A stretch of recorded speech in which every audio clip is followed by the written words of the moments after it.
الحمد لله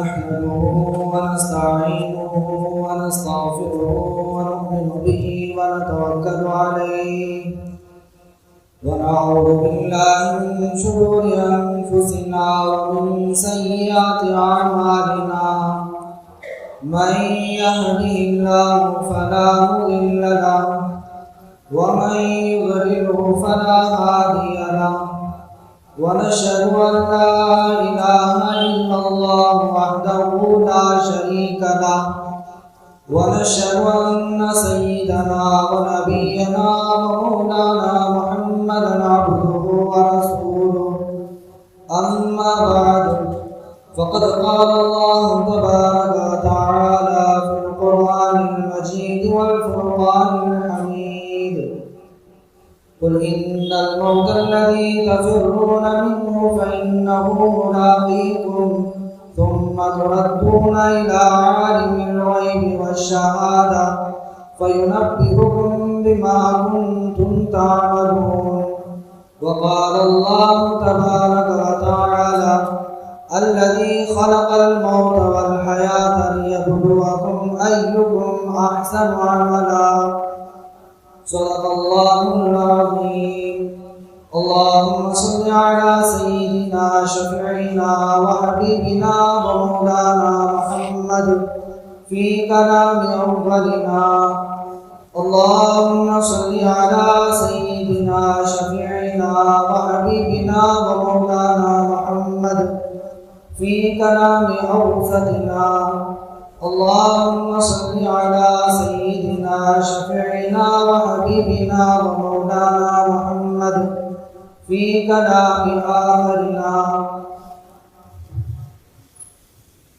تمام تعریفیں اس رب ذوالجلال کے لیے ہے جو ارض و سما کا خالق و مالک ہے، شمس و قمر کا پروردگار ہے. درود و سلام نازل ہو سرکار دو عالم صلی اللہ علیہ وسلم پر. پوری دنیا کے مردوں اور عورتوں پر یہ ایک مسئلہ ایسا ہے جو مشترک ہے. ہر گھر میں بے شمار مسائل ہیں لیکن نوعیت مختلف ہے. لیکن یہ ایک مسئلہ ساری دنیا کے مردوں اور عورتوں کے لیے یکساں ہے. وہ کیا ہے؟ وہ یہ کہ اللہ تبارک و تعالی ہم تمام پر موت اتاری کرنے والے ہیں. الذی خلق الموت والحیاۃ لیبلوکم ایکم احسن عملا. کل نفس ذائقۃ الموت. یہاں نفس لفظ کا لفظ استعمال کیا. یہ مردوں کے لیے بھی استعمال ہوتا ہے، عورتوں کے لیے بھی استعمال ہوتا ہے، کیونکہ اس کی کوئی مؤنث نہیں آتی. اللہ تبارک و تعالی نے فرمایا کل نفس ذائقۃ الموت، ہر نفس کے لیے موت کا مزہ چکھنا ہے. الذی خلق الموت والحیاۃ لیبلوکم ایکم احسن عملا. جس نے موت اور حیات کو پیدا کیا تاکہ آزمائے کہ تم میں سے کون شخص عمل میں اچھا ہے. رب کائنات نے موت اور حیات انسانوں کے لیے پیدا فرمایا ہے.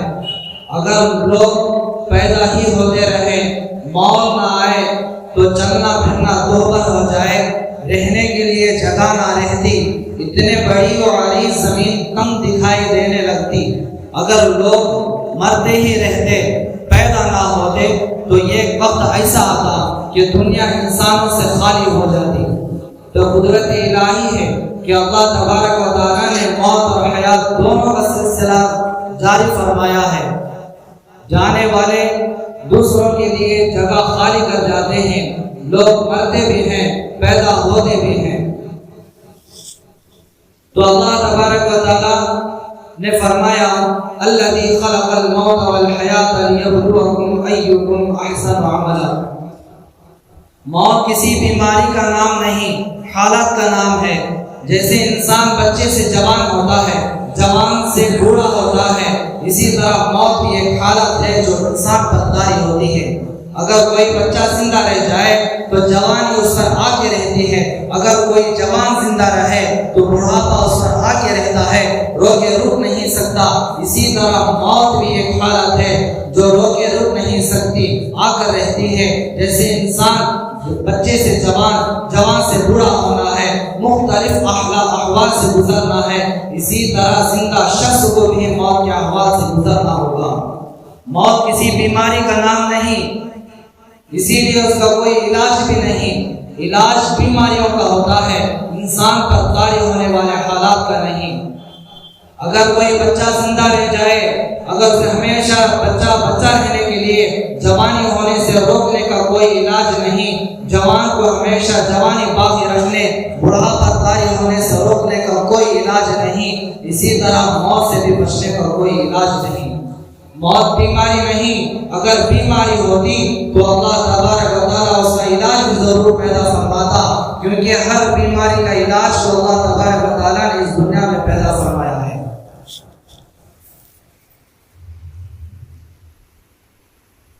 اللہ تبارک و تعالیٰ دوسری جگہ ارشاد فرماتا ہے قل ان الموت الذي تفرون منه فانه ملاقيكم ثم تردون الى عالم الغيب والشهاده فينبئكم بما كنتم تعملون۔ جہاں انسان کا علم ختم ہو جاتا ہے، جہاں انسانی علم کام نہیں کرتا، وہاں اللہ بتاتا ہے اصل موت کے بعد کی زندگی ہے، اس کی تیاری کرو۔ حضرت علی رضی اللہ تعالیٰ عنہ کا فرمان ہے الموت لیس منہ الفوت، کہ اے لوگوں موت سے کوئی ٹکر نہیں لے سکا، نہ کوئی بچ سکا۔ بڑے بڑے پہلوانوں نے پنجہ آزمائی کی، لیکن موت نے ان کے پنجوں کو مروڑ کر زمین پر گرا دیا۔ بڑے بڑے تیز رفتار دوڑنے والوں نے اس سے بھاگنے کی کوشش کی، لیکن موت نے ان کی گردن کو پکڑ کر زمین میں پھینک کر خاک میں ملا دیا۔ موت وہ پہلوان ہے نہ جس کے سامنے نہ کوئی ٹک سکا، نہ کوئی ٹک سکتا ہے۔ اس سے پہلے توبہ کر کے اللہ کے ساتھ اپنا معاملہ درست کر لو کہ یہ اللہ کی ذات ہے، صرف اور صرف ایک اللہ کی ذات ہے جو موت سے پاک ہے، ایک اللہ کی ذات ہے جو فنا سے پاک ہے، ایک اللہ کی ذات ہے جو ہر قسم کے ضعف سے پاک ہے۔ اللہ وہ ذات ہے جو جس کی ابتدا کوئی نہیں، اللہ وہ ذات ہے جس کی انتہا کوئی نہیں، اللہ وہ ذات ہے جو اپنی بقا کے لیے پانی کا محتاج نہیں، اللہ وہ ذات ہے جو اپنی بقا کے لیے روٹی کا محتاج نہیں، اللہ وہ ذات ہے جو اپنی بقا کے لیے ہوا کا محتاج نہیں، اللہ وہ ذات ہے جو اپنی بقا کے لیے غلوں کا محتاج نہیں، اللہ وہ ذات ہے جو اپنی بقا کے لیے مکان کا محتاج نہیں، اللہ وہ ذات ہے جو اپنی بقا کے لیے غلوں کا محتاج نہیں۔ باقی اللہ تبارک و تعالیٰ نے اپنے آپ کو موت سے پاک رکھا ہے، اور باقی ساری کائنات کو موت کے بے رحم حق مرنا ہے۔ یہ ایک تو مر رہے ہیں، ایک دن ایسا آنے والا ہے کہ اللہ تبارک و تعالیٰ ساری کائنات پر موت کا کوڑا برسائے گا۔ اذا زلزلت الارض زلزالها، دیکھو زمین مر رہی ہے، یوم یکون الناس کالفراش المبثوث، دیکھو انسان مر رہے ہیں، وَتَكُونُ الْجِبَالُ كَالْعِهْنِ الْمَنْفُوشِ، دیکھو پہاڑ مر رہے ہیں، وَإِذَا الْبِحَارُ سُجِّرَتْ وَإِذَا الْبِحَارُ سُجِّرَتْ، دیکھو سمندر مرنے لگے ہیں، اِذَا السَّمَاءُ انفطرت اِذَا السَّمَاءُ انشقت، دیکھو آسمان مرنے لگا ہے، اِذَا الشَّمْسُ كُوِّرَتْ، دیکھو سورج مرنے لگا ہے، فَإِذَا بَرِقَ الْبَصَرُ وَخَسَفَ الْقَمَرُ وَجُمِعَ الشَّمْسُ وَالْقَمَرُ، دیکھو چاند مرنے لگا ہے، وَإِذَا النُّجُومُ انكَدَرَتْ، دیکھو ستارے مر رہے ہیں، ایک ایک تو مر رہے ہیں، اور ساتوں آسمان، ساتوں زمین اور ان دونوں کے اندر رہنے والے آج موت کے بے رحم ہاتھوں مر رہے ہیں، اور زمین پھٹ رہی ہے، آسمان ٹکڑے ٹکڑے ہو رہے ہیں، پہاڑ ریت بن رہی ہے، سمندروں میں آگ لگ رہی ہے، جانور جنگلوں سے نکل کر دیوار نوار شہروں کی طرف بھاگ رہے ہیں۔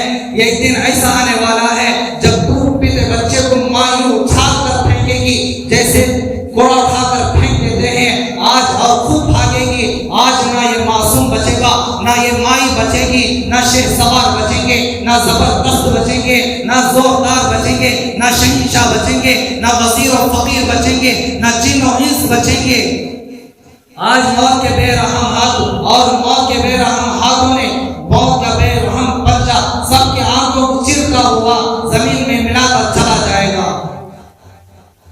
یہ دیکھ کے آنکھیں بجھ جائے گی، یہ دھڑک یہ سنتے ہوئے کانوں کے تارے ٹوٹ جائیں گے، یہ دھڑکتا ہوا دل خاموش ہو جائے گا، یہ چلتا پھرتا وجود انسان کے بجائے میت کہلائے گا۔ کچھ دیر پہلے کہتے تھے کہ وہ جا رہا ہے، لیکن اب کہیں گے کہ میت جا رہی ہے۔ جہاں انسانی علم کچھ نہیں بتاتا وہاں اللہ بتاتا ہے۔ اصل موت کے بعد کی زندگی ہے، اصل موت کے بعد کی زندگی ہے، اس کی تیاری کرو۔ موت کبھی ماں کی گود میں آتی ہے اور ماں کی آرزوؤں کو خاک میں ملا کر رکھ دیتی ہے، اور کبھی بھرپور جوانی میں آتی ہے اور ہزاروں کی تمناؤں پر پانی پھیر دیتی ہے، کبھی بڑھاپے میں آتی ہے، کبھی موت ہر ایک کے پاس آتی ہے۔ اسی کو اللہ تبارک و تعالیٰ نے فرمایا قُلْ إِنَّ الْمَوْتَ الَّذِي تَفِرُّونَ مِنْهُ فَإِنَّهُ مُلَاقِيكُمْ، اے نبی جی فرما دیجئے جس موت سے تم فرار ہوتے ہو وہ کہیں نہ کہیں تم کو ضرور ملے گی، اور اس مالک کی حقیقی طرف لوٹنا ہے جو تمہارے ظاہر و باطن، اندر و باہر کا علم رکھنے والا ہے۔ اور کل قیامت کے دن جس میں اولین و آخرین جمع ہوں گے، جس میں نفسی کا عالم ہوگا، تم کو تمہارے اعمال سے تنبیہ کرے گا۔ اگر تم نے خدا اور اس کے رسول کی اطاعت و فرما برداری میں زندگی گزاری تو فرشتوں سے کہا جائے گا کہ نام اعمال سیدھے ہاتھ میں دیا جائے اور اس کو جنت میں پہنچا دیا جائے، اور یہ خوشخبری سنا دیا جائے کہ اب کبھی موت نہیں آئے گی۔ اگر تم نے خدا اور اس کے رسول کے قانون کو توڑ کر مخلوق خدا کو تکلیف دینے میں زندگی گزاری، اور تم نے حلال کو حلال، حرام کو حرام نہیں سمجھا، تم نے اس رشوت اور سود سے اپنے جیب کو بھرا، تم نے یتیم اور بیواؤں کے مالوں پر ڈاکہ زنی کی تھی، تو کل قیامت کے دن ناکامی کا جھنڈا پیچھے کی طرف سے بائیں ہاتھ میں پکڑا دیا جائے گا، اور فرشتوں سے کہا جائے گا کہ اس کم بخت کو لے جاؤ اور جہنم میں اوندا کو ڈال دو۔ تو انسان دولت کمانے کے لیے، مال حاصل کرنے کے لیے، مال جمع کرنے کے لیے بڑی کوشش کرتا ہے، راتوں میں جاگ کر دنوں میں تن ہار کر خون پسینہ ایک کر کے جمع کرتا ہے۔ جب اس کی موت آتی ہے، جب اس کی روح پرواز کر جاتی ہے تو سارا کا سارا مال یہیں پڑا رہ جاتا ہے، اور اس کی دولت کو لوگ ہڑپ لیتے ہیں، اور اگر اس کے جسم پر کوئی زیور بھی ہو، خواہ وہ معمولی کیوں نہ ہو، اسے بھی لوگ اتار لیتے ہیں، اور اس کے دولت سوائے اس کے کفن کے اور کچھ حاصل نہیں ہوگا۔ اور مرنے کے بعد سوائے اس کے اعمال کے اس کے ساتھ کوئی نہیں جاتا۔ اسی کو ہمارے آقا جناب تاجدار مدینہ احمد المجتبی محمد مصطفیٰ صلی اللہ علیہ وسلم نے فرمایا موت کے پیچھے 3 چیزیں جاتی ہیں، 2 چیزیں واپس آ جاتی ہیں، ایک چیز اس کے ساتھ رہ جاتی ہے۔ 3 چیزوں میں سے اس کی اولاد، اس کا مال اور اس کا عمل ساتھ جاتا ہے، 2 واپس آ جاتے ہیں، اس کی اولاد اور اس کا مال واپس آ جاتا ہے، ایک چیز اس کا عمل اس کے ساتھ رہ جاتا ہے، خواہ وہ معمولی کیوں نہ ہو۔ یہاں غور کرنے کا مقام ہے قبر کی اس گھڑن گھڑی میں جو ہمارا ساتھ دینے والا ہے، وہ عمل جو قبر کی گھڑن گھڑی میں ہمارا ساتھ دینے والا ہے وہ ہمارے پاس کتنا ہے، اور اس مشکل وقت میں ہمارا ساتھ چھوڑ دینے والے مال اور اولاد چھوڑ دیتے ہیں، اور اس کو جمع کرنے کی ہم کتنے فکر مند ہیں۔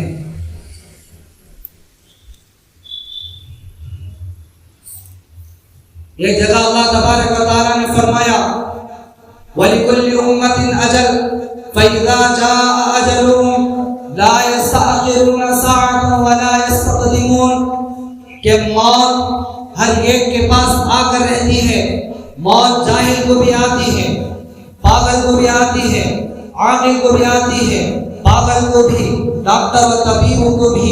موت کے آگے نہ ڈاکٹری چل پاتی ہے، موت کے آگے نہ طب کی مہارت کام کر جاتی ہے، موت کے آگے نہ زہد و تقوی چلتا ہے۔ موت کے لمبے ہاتھ ہر ایک تک پہنچ کر رہتی ہے۔ موت جب بھی کسی کے پاس آتی ہے تو ایک ساتھ ادھر ہوتی ہے نہ ادھر۔ جس کی بھی موت آتی ہے وقت پر آتی ہے، بے وقت کسی کی موت نہیں آتی۔ اسی کو اللہ تبارک و تعالیٰ نے فرمایا قل ان الموت الذي تفرون منه فانه ملاقيكم ثم تردون الى عالم الغيب والشهاده فينبئكم بما كنتم تعملون. ہر گروہ کے لیے ایک میعاد مقرر ہے، یہ ایک وقت مقرر ہے. جب اس کی میعاد آتی ہے، جب اس کا وقت آتا ہے تو یہ ایک ساتھ نہ پیچھے ہٹ سکتی ہے نہ آگے بڑھ سکتی ہے. لیکن ظاہر حالات میں موت بڑی خوفناک چیز ہے، دل کو دہلا دیتی ہے، ہوش اڑا دیتی ہے، لذتوں کو توڑ دیتی ہے، چین و سکون کو ختم کر دیتی ہے، راحت و آرام رخصت ہو جاتا ہے. اسی کو پیارے نبی صلی اللہ علیہ وسلم نے فرمایا لذتوں کو توڑنے والی چیز موت ہے. موت کو کثرت سے یاد کیا کرو. موت کو یاد رکھنے والا لذتوں میں نہیں ڈوبتا. موت کو یاد رکھنے والا عیش و آرام میں غرق نہیں ہوتا. موت کو یاد رکھنے والا آخرت کی فکر کرتا ہے. موت کو یاد رکھنے والا آخرت کی تیاری کرتا ہے. اسے ہر وقت ایک کھٹکا لگا رہتا ہے، نہ جانے کب بلاوا آ جائے، نہ جانے کب اس دنیا کو چھوڑنی پڑے. حضرت عبداللہ بن عمر رضی اللہ تعالیٰ عنہ کہتے ہیں کہ جب تم شام میں ہو تو صبح کا انتظار مت کرو، اگر صبح میں ہو تو شام کا انتظار مت کرو. اگر تم صحت میں ہو تو بیماری کے لیے اپنی غنیمت اپنی صحت کو اپنی بیماری آنے سے پہلے غنیمت سمجھو، اپنی زندگی کو موت سے آنے سے پہلے غنیمت بچاؤ. تو سکندر بادشاہ کا نام تو آپ نے سنا ہوگا. نوجوانی کے وقت یونان سے چلا، فتح کرتے کرتے کرتے ہندوستان آ پہنچا. جب سرزمین پنجاب کو فتح کر لیا تو آگے نہ بڑھ سکا اور اس کی طبیعت خراب ہو چکی تھی اور یہیں سے اپنے وطن کی طرف واپس ہونے لگا اور راستے میں اس کی طبیعت خراب ہو گئی. ایسا معلوم ہونے لگا کہ اب وہ زندہ نہیں رہے گا. تو سکندر بادشاہ نے اپنے وزیروں کو بلوایا اور کہا کہ اب میرا وقت آ چکا ہے، اب میں آپ لوگوں سے جدا ہو جاؤں گا. اگر میں مر جاؤں تو میرا کفن و دفن کرو گے. وزیروں نے فرمایا بادشاہ سلامت، ہم نے آپ کی زندگی پر نمک کھایا ہے، اگر آپ کفن دفن بھی نہیں کریں گے تو ہم سے بڑا نمک حرام کون ہوگا. تو سکندر بادشاہ نے کہا جب میں مر جاؤں کفن پہنا کر دفنانے کے لیے مجھے لے جائیں تو میرے دونوں ہاتھوں کو کفن سے باہر کر دینا. وزیروں نے فرمایا بادشاہ سلامت ایسا نہ فرمائیں، اس سے آپ کی بڑی بے عزتی ہوگی، پوری دنیا کہے گی سکندر کتنا بڑا لالچی ہے، فتح کرتے کرتے مر گیا. لیکن مرنے کے بعد اس کی لالچ ختم نہیں ہوئی، دونوں ہاتھوں کو باہر کر لیا تاکہ اور ملک ہاتھ آ جائے. تو سکندر بادشاہ نے کہا کہ آپ لوگ میری باتوں کو نہیں سمجھے، میں اس لیے اپنے ہاتھوں کو باہر کر رہا ہوں تاکہ لوگوں کو نصیحت حاصل ہو کہ 7 ملکوں کا بادشاہ جب دنیا سے جا رہا ہے تو وہ بھی خالی ہاتھ جا رہا ہے، ایک روپیہ اس کے ساتھ نہیں. بڑے بڑے بادشاہوں نے خالی ہاتھ گئے، ہم تو بالکل خالی ہاتھ جائیں گے، صرف اور صرف ہمارے اعمال ہمارے ساتھ جائیں گے. تو یہ جگہ اللہ تبارک و تعالیٰ نے فرمایا الذی خلق الموت والحیات لیبلوکم ایکم احسن عملا، کہ جس نے موت اور حیات کو پیدا فرمایا تاکہ آزمائے کہ تم میں سے عمل میں کون شخص اچھا ہے. تو اس سے یہ بات معلوم ہوتی ہے کہ انسان کو پیدا کرنے کا مقصد صرف اور صرف اللہ کی عبادت کرنا ہے، اعمال صالح کرنا ہے. اللہ تبارک و تعالیٰ نے فرمایا کل عالم ارواح میں ہم لوگوں نے اللہ نے جب ہمارے سے سوال کیا تھا تب جب تمام لوگوں نے کہا کہ آپ ہی ہمارے پروردگار ہیں، آپ ہی ہمارے پالنہار ہیں، اور اس کی امتحان لینے کے لیے اللہ تبارک و تعالیٰ نے ہمیں دنیا میں مبعوث فرمایا تھا.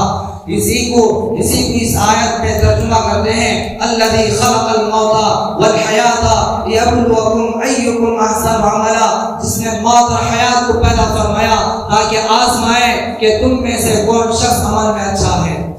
تو اللہ تبارک و تعالیٰ سے دعا ہے کہ اللہ تبارک و تعالیٰ ہم تمام کو اپنے احکامات پر چلنے کی توفیق عطا فرمائے، بقیہ زندگی اپنے احکامات پر چلنے کی توفیق عطا فرمائے. موت سے پہلے موت کی تیاری کرنے کی توفیق عطا فرمائے، توبہ کر کے اللہ کے ساتھ اپنا معاملہ درست کر لیں اور پیارے حبیب صلی اللہ علیہ وسلم کے سنتوں پر عمل کرنے کی توفیق عطا فرمائے۔ وما علینا